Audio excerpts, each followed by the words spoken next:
a gente tivesse que escolher um único acerto da Ducati na temporada 2021 da MotoGP, eu escolheria o elenco de pilotos.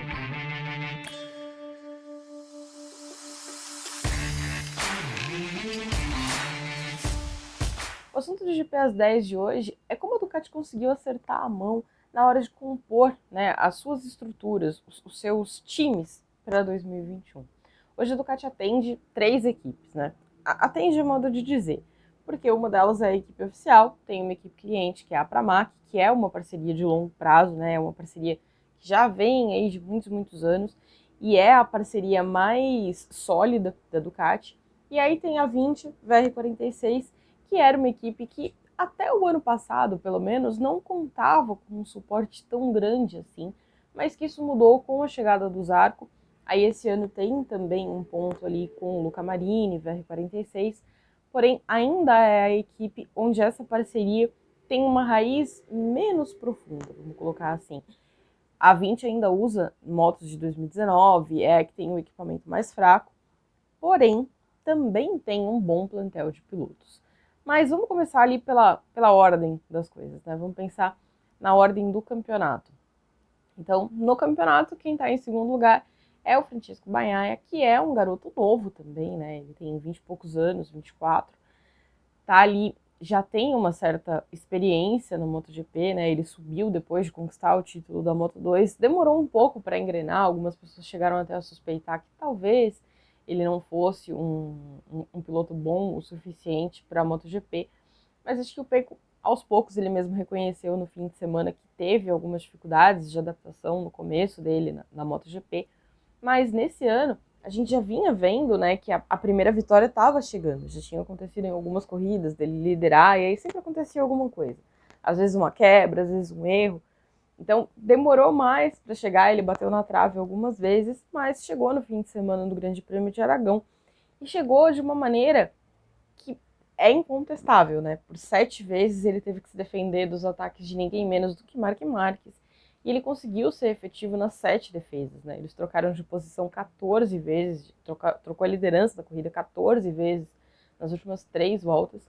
E o Pecco conseguiu levar a melhor porque ele soube se defender de um piloto que é conhecido por não facilitar nas últimas voltas. A gente sabe que o Marques não está na melhor condição física, mas o traçado no Motorland tem um fator que alivia, né, a situação do Marques por se tratar de um circuito onde a maioria das curvas são para a esquerda. Não é uma quantidade tão desigual quanto é em Sachsenring, né, são 10 contra 7, em Sachsenring são 10 contra 3 direitas, então é muito mais desequilibrado, mas foi um fim de semana onde o Marques apareceu mais forte, apesar de ter sofrido 2 quedas ao longo ali dos treinos de sexta e sábado. Mas o Pecco meio que fez a pós-graduação dele na MotoGP nessa corrida, né? Porque ele já tinha mostrado um bom ritmo ao longo do fim de semana, não era o dono do melhor ritmo, né? O Marques tinha essa vantagem, ele aparecia um pouquinho mais na frente, mas ele acertou na escolha de pneus, né? E aí ele contou que teve um papel do Valentino nessa situação, porque o Rossi é mentor do Pecco, já que o Pecco também faz parte da academia de pilotos, né, da VR46. E aí na noite de sábado ele conversou com o Pecco e o Pecco contou que quando ele saiu do motorhome do Valentino, o Valentino ficava falando para ele: duro macio, duro macio, duro macio, que era para ele fazer a escolha de pneus de um duro na frente e um macio atrás. O Valentino depois explicou que o Pecco de vez em quando faz umas escolhas de pneus que ele definiu como esquisitas, mas dessa vez ele tinha convicção de que se ele fizesse a escolha certa, ele poderia aproveitar e era o dia dele, e foi isso que aconteceu, foi efetivamente o dia dele. A quarta colocação no campeonato também é de uma Ducati, que é a Ducati do Johann Zarco. O Zarco tem uma situação diferente na MotoGP, porque o Zarco chegou mais velho, chegou como bicampeão da Moto2, não é uma coisa comum, né? A gente não tem muitos bicampeões da Moto2, os pilotos normalmente vencem o título e sobem. O Zarco ficou por mais um ano. Ele subiu para andar com a Tech 3, para ser, né, uma satélite da Yamaha na época. Depois ele acertou com a KTM para ser piloto de fábrica. E aí era um momento diferente da KTM, não era essa KTM de hoje, era uma KTM que ainda precisava se desenvolver. E aí nesse processo o Zarco não ficou feliz, né? Ele achou que não estava bom para ele, pediu para sair, largou um contrato de fábrica na metade do primeiro ano, era um contrato de 2 anos. E aí teve aquele momento, né? Tipo, putz, Zarco acabou com a carreira dele. Naquele mesmo ano, ele acabou fazendo 3 corridas com a LCR, porque o Takaki Nakagami precisou se afastar para fazer uma cirurgia. O Zarco assumiu a moto. Não foi exatamente mal, algumas pessoas chegaram a especular, ele mesmo tinha essa esperança de ser contratado pela Honda, mas aí veio o lance da saída do Lorenzo, acabaram escolhendo o Alex Marques para substituir na equipe de fábrica naquele primeiro ano, e aí o Zarco meio que ficou sem opção. O Gigi Dall'Igna, que é o diretor técnico ali da Ducati, né, o chefe da Ducati Corse, entrou em cena para convencer o Zarco a andar pela Avintia. E o Zarco tinha falado publicamente que ele não queria andar de Avintia porque não era uma boa equipe. Mas ele acabou aceitando o desafio e aí com o apoio que ele recebeu, né, da Ducati, a Ducati meio que estreitou os laços ali com a Avintia, ele conseguiu o pódio, conseguiu resultados muito melhores do que a Avintia jamais tinha tido.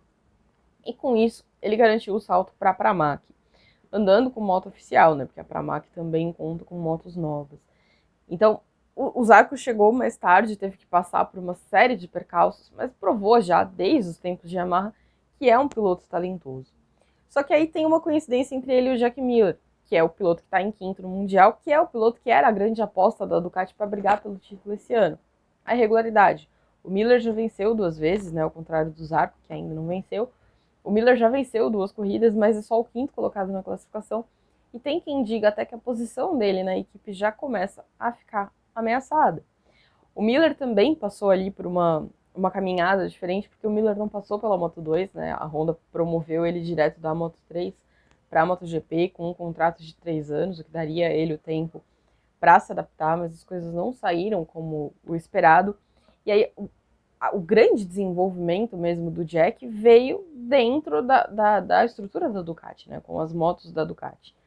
Fazia total sentido quando ele foi promovido para o time oficial, porque ele era mesmo o piloto mais forte ali naquele momento. Mas hoje ele não tem feito tão bem quanto se esperava dele, né? Ele já teve 3 abandonos no ano, e isso está refletido na posição dele no campeonato. O Jack é um bom piloto, é um piloto capaz, mas ele é um piloto irregular, ele está tendo um ano muito inconstante. E considerando o que a Ducati tem, né, ele precisava melhorar. Porque a principal sombra dele hoje é exatamente o Jorge Martin. O Jorge Martin é um dos 3 novatos, né, desse ano. Os 3, aliás, correm pela Ducati. O Martin, assim, se não fosse a lesão, talvez ele estivesse muito mais para cima no campeonato, né? O Martin, ele sofreu uma queda ainda no começo da temporada. Ele acabou se machucando muito, perdeu algumas corridas, né? Ele teve fraturas e tal. Perdeu algumas corridas. Mas nessa segunda metade da temporada, teve vitória, teve pole, então já mostrou ali a que veio. Martin é um dos grandes nomes dessa estrutura atual da Ducati e é um nome forte também para o time de fábrica no futuro. Então ele ameaça sim a posição do Jack, que não tem o mesmo histórico regular nesse ano. É claro que o Martin também não foi regular, mas a irregularidade do Martin também está muito ligada à lesão. Né, ele se machucou, depois voltou de um tempo parado, então precisou ali dar uma melhoradinha. Quem também tem chamado a atenção dentro da estrutura da Ducati é o Enea Bastianini. Por quê? O Enea corre com uma moto velha, mas nesse fim de semana, por exemplo, ele foi um baita destaque. Ele andou super bem nos treinos, andou bem na corrida, e ele tem sido um cara que, com a moto que tem na mão, não tem feito grandes coisas, nada muito, nossa, que espetáculo, mas que tem ido muito bem, e tá mostrando que merecia uma condição melhor, né? No ano que vem ele vai correr pela Gresini, porque a Gresini tá se separando da Aprilia, optou por correr com moto Ducati.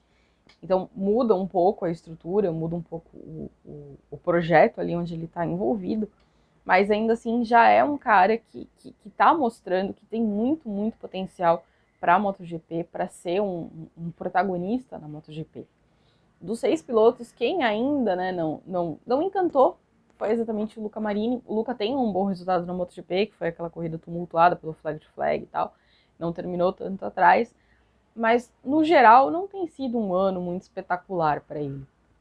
É claro que quando a gente olha, né, as posições, sei lá, 17º, 18º, 20º, a gente fala, nossa, quanto tempo ele tomou, e aí você vai olhar os tempos e você vê que a distância não é tão grande, porque essa é a MotoGP atual.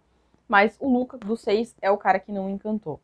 Só que, no geral, o que a gente vê é um projeto da Ducati muito envolvido em procurar um novo talento.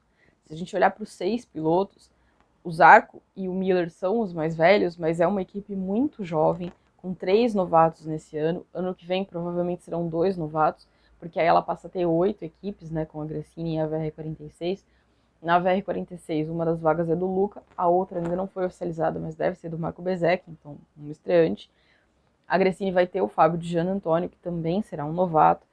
Então é uma equipe que está empenhada ali na promoção desses jovens talentos, é uma equipe que está empenhada em ter pilotos novos e que está colhendo os frutos disso. A Ducati acertou muito a mão nas escolhas de pilotos que fez. São pilotos com estilos variados, de nacionalidades variadas. É claro que tem um peso maior dos italianos, né? São maioria na equipe, faz sentido que o sejam. Mas é uma equipe que acertou muito naquilo que está procurando. Ela está tentando achar a próxima grande estrela da MotoGP, como a Honda Show Marques, como a Yamaha Show Quartararo.